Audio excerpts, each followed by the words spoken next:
tous et bienvenue dans ce nouveau podcast de Femmes à part, podcast dans lequel aujourd'hui nous continuons sur notre thématique du mois de janvier, à savoir les vertus de la femme catholique. Plus une femme est sainte, plus elle est femme. Et nous avons dans les podcasts précédents évoqué les vertus qui rendent l'âme belle, à savoir l'humilité, la pureté, la simplicité. Ensuite, nous avons vu la semaine dernière donc les vertus qui rendent l'âme bonne, donc la charité, la bonté et la joie. Et aujourd'hui, nous allons voir les vertus qui rendent l'âme forte, à savoir l'obéissance, la générosité et la fierté chrétienne. Vous allez voir que sur l'obéissance notamment, c'est presque politiquement incorrect, j'allais dire. Ça va vraiment à l'encontre de tout ce que la société nous dit aujourd'hui, en particulier à nous les femmes. Même si, comme je le disais, cette thématique sur les vertus s'adresse aux filles, puisqu'évidemment aux femmes, puisque je m'appuie sur ce livre du père Bateman, Formation de la jeune fille. Le lien est dans la barre d'infos, d'ailleurs, si vous voulez vous le procurer. Mais bien entendu, toutes ces vertus peuvent être aussi pratiquées par les hommes. Mais comme vous le savez, je m'adresse aux femmes en priorité sur cette chaîne. Et donc, ce livre est vraiment passionnant. Vous le savez, ça fait déjà plusieurs fois que je vous en parle. Vous pourrez d'ailleurs trouver sur le blog, donc femmeapart.com, vous avez le lien dans la description. Vous pourrez trouver pas mal d'extraits de ce livre et vous faire une idée, mais je vous invite vraiment à vous le procurer. Donc, Formation de la jeune fille du père Bateman, paru aux éditions du CSRB en juillet 2023. Nous voilà donc sur cette dernière partie, les dernières vertus dont nous allons parler pour cette série de podcasts, cette thématique du mois de janvier. Et nous allons commencer donc par l'obéissance. Alors, d'abord l'obéissance aux yeux de la raison, et ensuite l'obéissance aux yeux de la foi. C'est un chapitre qui est assez court par rapport aux autres chapitres sur les vertus qui rendent l'âme belle et les vertus qui rendent l'âme bonne, mais pour autant c'est quand même passionnant et ça donne à réfléchir. Donc comme d'habitude, je vous invite vraiment à vous munir, si vous le pouvez, d'un papier, d'un crayon ou en tout cas de quoi noter pour pouvoir un petit peu mettre en exergue, retenir, pouvoir y revenir plus tard sur ces phrases, ces idées qui vous auront marqué et voilà, qui vont vous édifier. Et si vous y revenez plus tard, eh bien vous serez heureuse de pouvoir retomber un petit peu sur ces phrases pour vous redonner du baume au cœur, pour vous donner envie de pratiquer ces vertus, pour vous encourager dans vos progrès, dans la pratique des vertus. Donc vraiment, je vous invite à apprendre de quoi noter. Et puis bien évidemment, si vous avez des questions par rapport à cette thématique du mois de janvier, n'hésitez pas à me les poser en commentaire ou bien par mail ou sur toute autre plateforme, mais plutôt par mail parce que c'est là où j'ai le plus tendance à répondre et à voir vraiment tous vos messages. Et puis voilà, j'essaierai de répondre à tout cela dans la FAQ que j'enregistrerai et qui sera postée normalement le 2 février prochain. Voilà. Alors, pour cette obéissance, je vais vraiment lire le début parce que c'est vrai que, voilà, on la confond avec la servitude et on ne rêve que d'une seule chose, accomplir sa propre volonté dans la plus complète indépendance. Donc ça doit vous rappeler quelques petites choses de l'époque dans laquelle nous vivons, où effectivement on prône Wonder Woman, la femme indépendante, qui sait tout faire, qui n'a besoin de personne et encore moins d'un homme, etc., qui ne se soumet à personne, à qui que ce soit, sauf effectivement si c'est son patron au boulot, mais ça c'est autre chose, on ne va pas revenir sur la polémique, mais en tout cas, voilà ce que le rêve un petit peu de la jeunesse, déjà au moment où le père Bateman écrivait ce livre, on ne rêve que d'une chose, accomplir sa propre volonté dans la plus complète indépendance. L'obéissance, pourtant, n'est pas une soumission aveugle et machinale à une puissance tyrannique. Non, c'est le fait d'incliner librement sa volonté devant une autorité supérieure. Et comme toute autorité vient de Dieu, en dernière analyse, obéir, c'est s'incliner devant Dieu lui-même.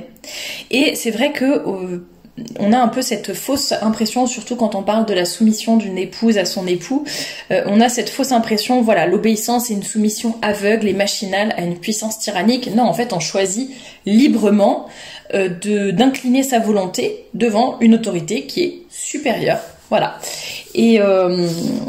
Et ultimement, effectivement, c'est celle de Dieu, parce que d'ailleurs, quand on se soumet à son mari, on se soumet à l'autorité de son mari qui a reçu son autorité de Dieu, et on se soumet à un mari essaye de faire la volonté de Dieu. On ne se soumet pas à un tyran, on ne se soumet pas à je sais pas, ça veut pas dire que justement un mari qui va nous battre, qui va être violent envers nous, etc. Ça n'est pas un mari qui fait la volonté de Dieu, ou un mari, je sais pas, qui vous obligerait à vous convertir à une fausse religion ou autre. Ben évidemment, on va pas se soumettre puisqu'il va contre la volonté de Dieu. Donc vous voyez bien ce que je veux dire. C'est vraiment, on se soumet à... Là, je parlais dans le cadre du mariage, mais de façon générale, on ne se soumet pas bêtement à quelqu'un de tyrannique, mais on incline librement sa volonté devant une autorité supérieure. Ainsi comprise, donc ça c'est une citation du père Vuillermet, j'espère que je prononce bien. Ainsi comprise, l'obéissance, loin d'enchaîner la volonté, l'affranchit. Loin de l'affaiblir, donc loin d'affaiblir la volonté, l'obéissance la fortifie en l'assouplissant et en augmentant ses énergies. Elle ne fait pas de nous de grands enfants, mais des hommes, puisqu'elle développe ce qui est le signe distinctif de la virilité, la volonté. Le grand souci de celui qui veut arriver à une vie virile, c'est de s'affranchir de toutes les tyrannies. C'est donc en se soumettant dès son jeune âge à la rude discipline de l'obéissance qu'il parviendra à la liberté. Bon là évidemment on parle de virilité, d'homme, etc. mais ça peut se comprendre au sens d'être humain. Et d'ailleurs j'en avais parlé dans un précédent podcast, mais c'est Sainte Thérèse d'Avila qui disait à ses religieuses, à ses carmélites...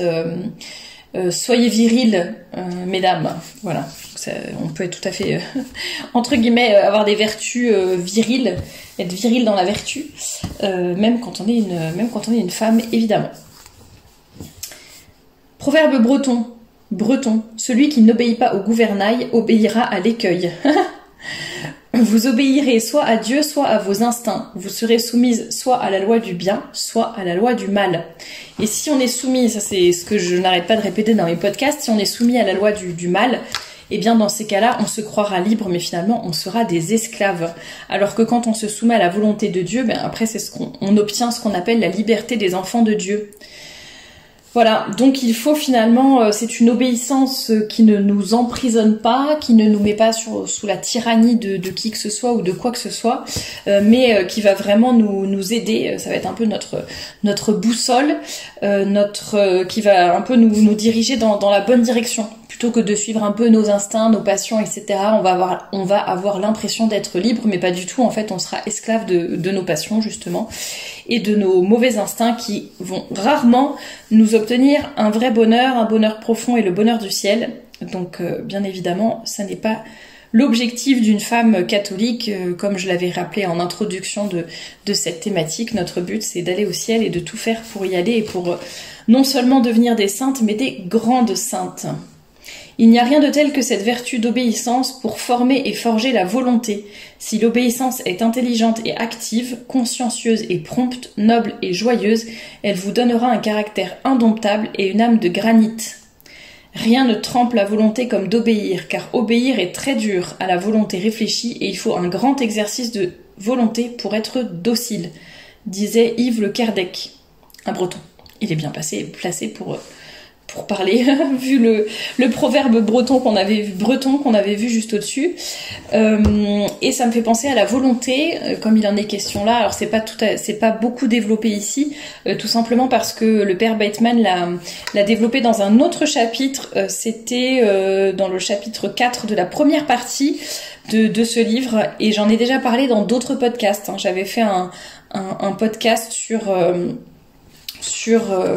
le cœur, l'âme, le cœur et la volonté. Donc si ça vous intéresse de comment avoir plus de volonté, pourquoi avoir plus de volonté, comment diriger sa volonté, eh bien n'hésitez pas à vous reporter aux podcasts et aux articles où j'en avais parlé. Donc ça c'était l'obéissance aux yeux de la raison, et maintenant nous allons voir l'obéissance aux yeux de la foi. Et donc nous avons l'exemple de Jésus-Christ, nous avons l'enseignement de la foi, et enfin on parlera des bienfaits de l'obéissance. Donc l'exemple de Jésus-Christ, vous connaissez cette phrase bien connue, Jésus-Christ s'est fait obéissant jusqu'à la mort et à la mort de la croix. Je pense que si on a besoin d'un modèle d'obéissance, quelles que soient les circonstances, eh bien nous pouvons prendre l'exemple de notre Seigneur, qui d'ailleurs a obéi à son père adoptif et à sa mère sur la terre. Durant sa passion, il a obéi à ses bourreaux. D'une certaine manière, on peut presque dire qu'il obéit aussi quand le prêtre l'appelle sur l'autel au moment de la consécration. Voilà, il vient, même malgré notre indignité, malgré l'indignité du prêtre, des fidèles, parce qu'on sera toujours des pécheurs. Enfin, je veux dire, par rapport au bon Dieu, on sera toujours indigne d'une certaine façon. Et il vient quand même, donc c'est une sorte d'obéissance, entre guillemets. Il obéit en tout, à tous, partout et toujours. Toujours parce que voilà, il s'est condamné à l'obéissance jusqu'à la fin des temps, partout, dans tout l'univers, pour tout le monde. Il obéit à tous les prêtres, jusqu'à la fin du monde. Il obéit même au sacrilège. Il aurait, au conditionnel, obéi à Judas. Et voilà, il obéit en tout, donc c'est exactement ça. Donc Jésus qui peut être notre modèle d'obéissance s'il y a des moments où on a du mal à... C'est un peu comme je crois que c'était dans le podcast de la semaine dernière où je parlais de l'injustice. Et je disais, voilà, c'était dans celui d'avant, sur l'humilité. Je parlais des humiliations, des injustices, etc. qu'on peut subir et qui sont parfois difficiles à avaler, qui nous restent un peu en travers de la gorge. Et quand c'est le cas, eh bien, n'hésitez pas, il faut qu'on essaye de penser à la passion de notre Seigneur, à tout ce qu'il a subi de ses bourreaux, et qu'ainsi nous puissions nous dire qu'il a vécu des injustices. Notre Seigneur a vécu des injustices bien pires que celles que nous subissons sur cette terre, alors qu'il le méritait bien moins, enfin il le méritait pas du tout, alors que nous d'une certaine façon nous le méritons un petit peu. Donc essayons de méditer là-dessus lorsque nous subirons des humiliations ou des injustices quelles qu'elles soient. Ensuite, l'enseignement de la foi, elle apprend donc cette vertu d'obéissance apprend à ne pas voir une simple créature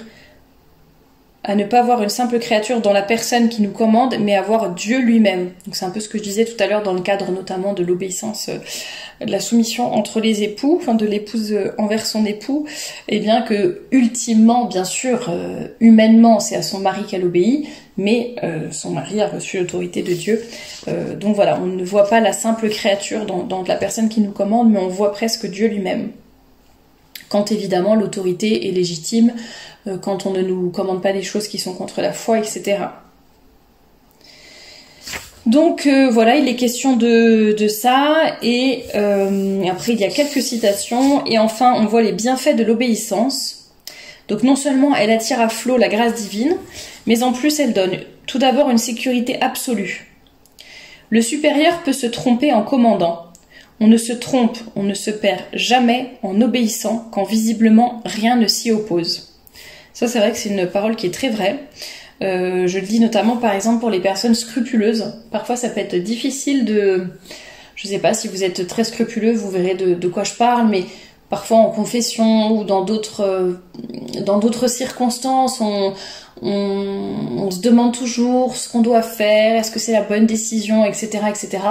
Et en fait, si vous donnez à votre confesseur toutes les données nécessaires pour qu'il vous éclaire et qu'il vous dit, qu'il vous conseille de faire ça, ou même qu'il vous donne l'ordre de faire ci ou de faire ça, même si vous avez encore des scrupules derrière et vous dites non mais ça se trouve c'est pas exactement ce qui est bien pour mon âme, etc., etc. Si vous n'avez rien caché et que c'est le conseil que vous donne votre supérieur, ou ça peut être votre confesseur, ça peut être dans une communauté religieuse, etc.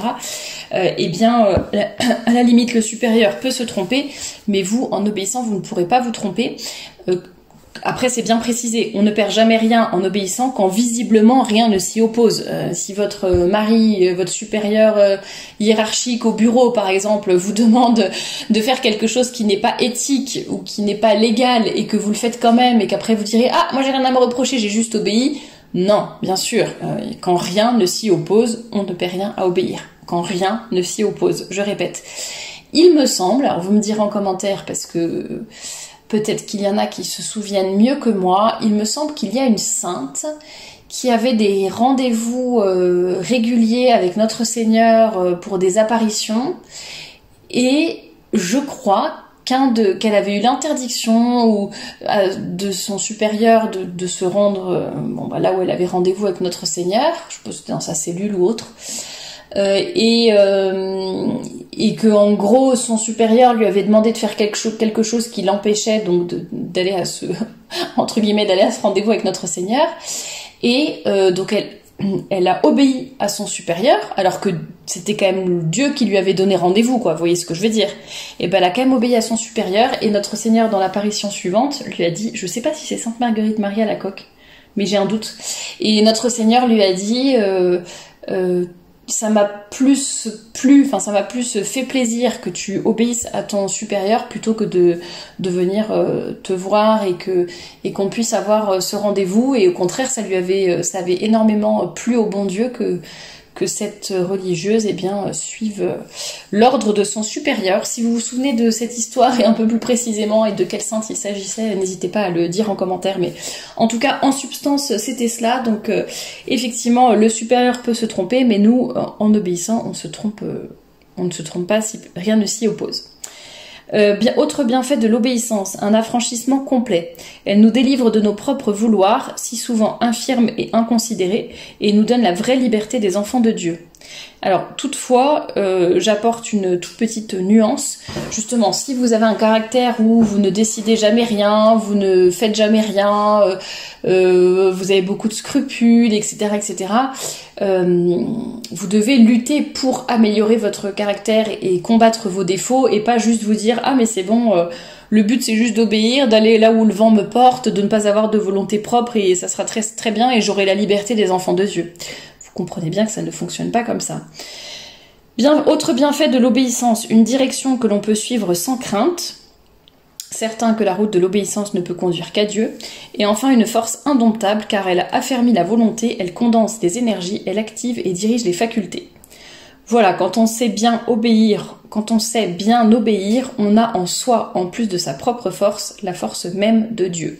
Donc je répète, l'obéissance, ce n'est pas envers tout le monde, quelles que soient les circonstances, et c'est chaque chose à sa place. Et par exemple, quand vous avez 50 ans, vous n'êtes plus vraiment tenu d'obéir à vos parents. Ça dépend pourquoi, bien évidemment, mais je sais qu'il y a des familles où il y a beaucoup d'abus, où il y a une espèce d'emprise, etc. N'allez pas me faire dire ce que je n'ai pas dit. Ah bah non, mais faut obéir, quoi qu'il arrive. Non, ça n'est pas une obéissance aveugle envers n'importe qui et dans n'importe quelle circonstance. Et si vous avez des doutes, eh bien comme d'habitude, je vous conseille d'en parler à votre confesseur notamment. Deuxième vertu que nous allons voir dans ce chapitre, deuxième vertu qui rend l'âme forte, c'est la générosité. C'est une vertu fière et courageuse qui imprime à la volonté la force de résister, de souffrir et d'agir selon le devoir, selon la foi et selon Dieu. Malgré toutes les épreuves, les difficultés, etc., la générosité est toujours là. Elle trace sa route, entre guillemets, elle suit sa route, selon les propos du père Bateman. Elle peut être... il explique aussi que parfois la générosité vient plus naturellement à certaines personnes qu'à d'autres. Ça dépend un petit peu aussi du caractère. Parfois on a une plus grande sensibilité, on a reçu plus de grâce, ou naturellement on est plus empathique, plus porté vers les autres, plus porté à les aider. Donc c'est un peu à voir aussi, à travailler selon les caractères. Il y en a pour lesquels ça demandera plus d'implication, de volonté, etc. pour devenir un peu généreux, et pour d'autres ça sera plus facile. Donc à voir selon les facilités et les difficultés de chacun.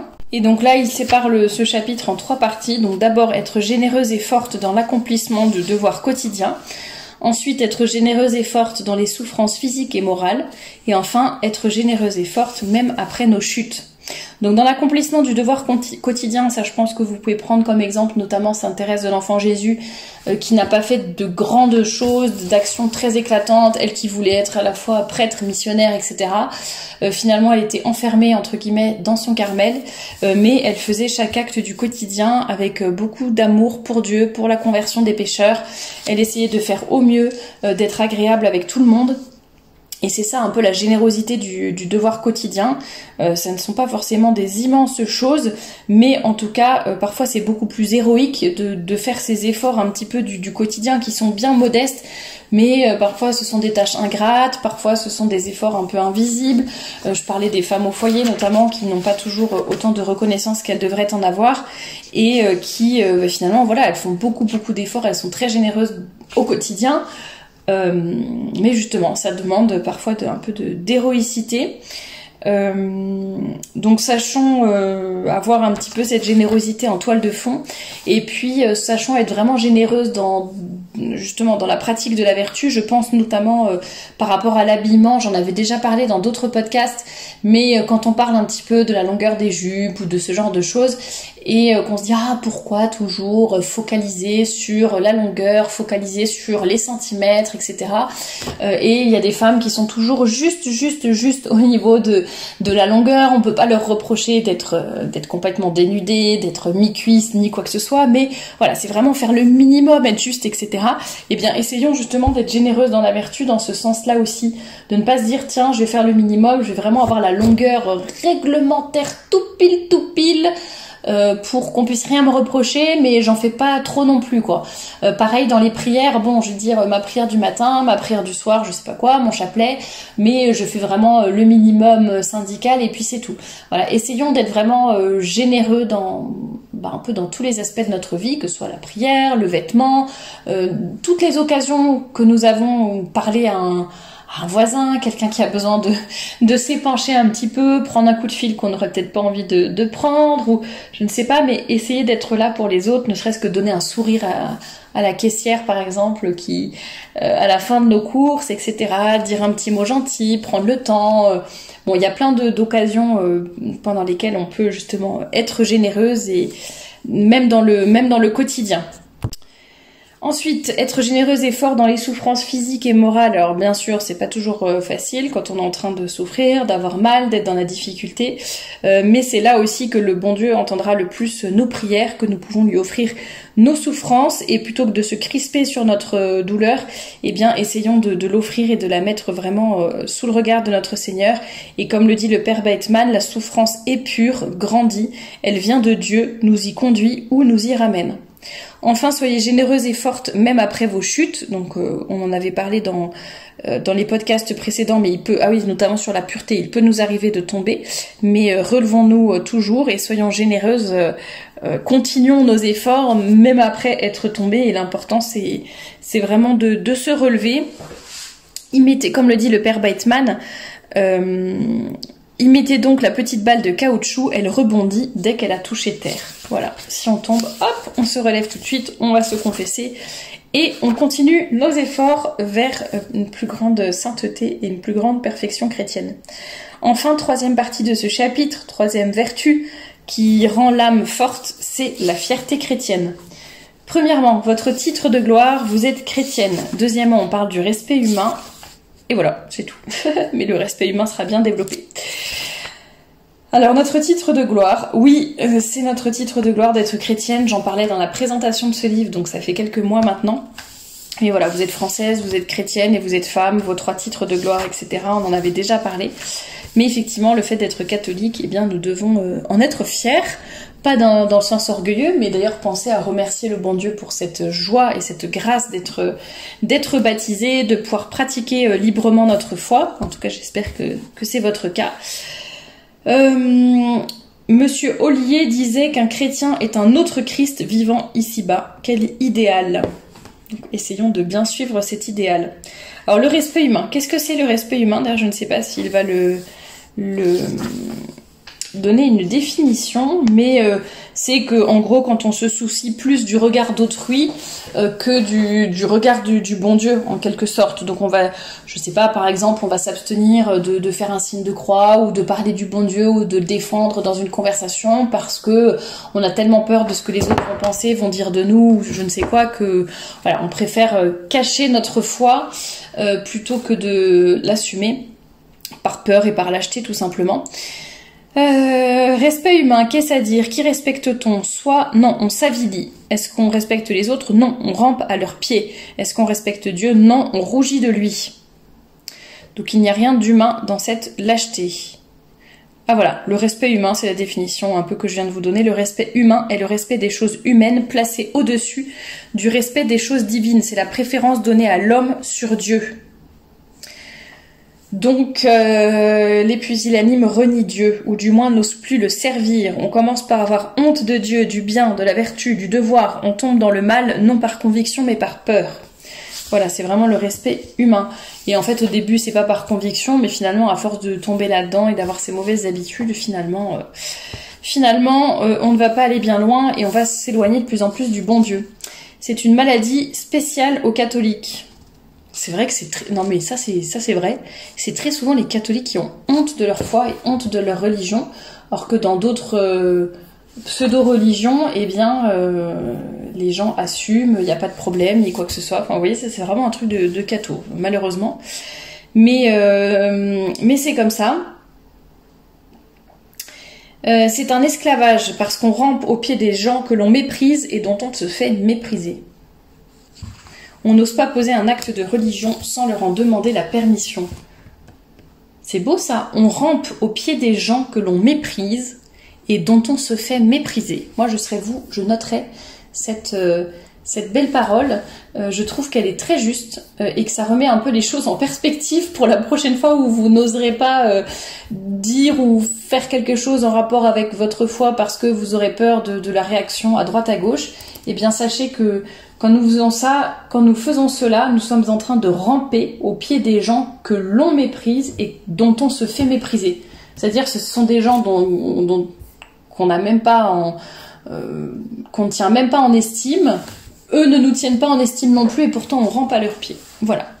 Qu'est-ce que le respect humain? C'est aussi une folie. On comprend que l'on rougisse d'une mauvaise action, d'une faute, mais d'un acte de vertu, d'un acte de religion, d'une bonne et noble action. N'est-ce pas insensé? Et en voulant ainsi plaire aux autres, on risque de perdre à jamais ce que l'on a de plus grand, de plus précieux, de plus sacré. Oh, quelle folie! Et oui, le respect humain est une folie à noter et à méditer, je pense. C'est une lâcheté, bon ça c'est un peu plus évident, j'allais dire. Il faut chanter plutôt « Je suis chrétien, voilà ma gloire » plutôt que « Je suis chrétien, voilà ma honte ». Donc essayons de ne pas être lâches et d'assumer notre foi aux yeux de tous, même si à notre époque c'est pas toujours évident parce que effectivement on a pas mal de... Voilà, on est dans une société anticléricale, donc c'est pas toujours facile d'assumer sa foi, de la proclamer, etc. Mais néanmoins, c'est la seule chose qui nous donnera du vrai bonheur, c'est d'assumer et de rester près de Dieu. Et bien évidemment, en dernier, qu'est-ce que le respect humain? C'est une odieuse ingratitude envers donc notre Seigneur qui est mort pour nous, qui a souffert pour nous, et c'est un peu comme si nous l'insultions, nous lui crachions au visage et que nous n'assumions pas notre foi. C'est vraiment lui tourner le dos alors qu'il a besoin de nous. Ayez une croix sur vous, portez-la fièrement à votre cou, en broche, comme vous voudrez, mais qu'on la voie. C'est le signe du chrétien. Ça peut être une médaille miraculeuse, une médaille de baptême. Ça peut être tenir votre chapelet à la main lorsque vous le dites dans les transports en commun. Ça peut être plein de choses. J'en avais déjà parlé, dire le Bénédicité devant ses collègues ou auprès d'amis qui ne sont pas forcément catholiques. Voilà. Il y a plein de moyens de lutter contre le respect humain. C'est vraiment difficile. Hein. Ça, c'est Enfin, je pense que ça dépend peut-être des caractères, mais ça peut être très difficile. Mais vous voyez, tout ce qui a été dit, je trouve que ça aide vraiment le fait de se dire, bah, voilà, on se met à plat devant des gens qui nous méprisent et que l'on méprise. C'est une lâcheté parce qu'en fait, on a honte, mais de quelque chose de vertueux. C'est un esclavage, voilà, donc repensons à toutes ces choses-là, repensons également à l'obéissance, repensons aussi à la générosité, et donc toutes ces vertus qui vont rendre notre âme forte. Ce sont des choses qui se travaillent, au quotidien. On ne peut pas y arriver en un clin d'œil. Il faut beaucoup de choses. Il faut à la fois notre volonté, il faut faire confiance à la grâce de Dieu, il faut se confesser régulièrement, se relever lorsque l'on tombe. Il faut être entouré de bonnes personnes qui nous tirent vers le haut. Ça reste que ça sera un effort et ça sera pas forcément évident pour tout le monde, mais en tout cas c'est possible. Donc travaillons vraiment sur ces vertus qui rendent l'âme belle, qui rendent l'âme bonne, qui rendent l'âme forte. C'est ainsi que nous serons des femmes catholiques, d'authentiques femmes catholiques qui deviendront des saintes et même des grandes saintes. Plus une femme est sainte, plus elle est femme, ça nous reconnectera aussi à notre féminité. Vraiment, je vous invite à vous procurer donc ce livre Formation de la jeune fille du père Beitman. Le lien est dans la description juste en dessous de cette vidéo. Je vous invite à réécouter éventuellement les podcasts ou relire les notes que vous avez prises pendant tout ce mois de janvier. Et puis, bien, vous avez encore quelques temps pour poser, pas beaucoup. Je vais regarder à quel jour je vais publier ce podcast. Vous avez encore à peine 2-3 jours pour me poser vos questions par rapport à cette thématique et j'y répondrai dans la FAQ qui paraîtra dans une semaine. Merci beaucoup d'avoir suivi cette thématique du mois de janvier. J'ai hâte de vous présenter celle du mois de février et je vous dis à très bientôt pour un nouveau podcast.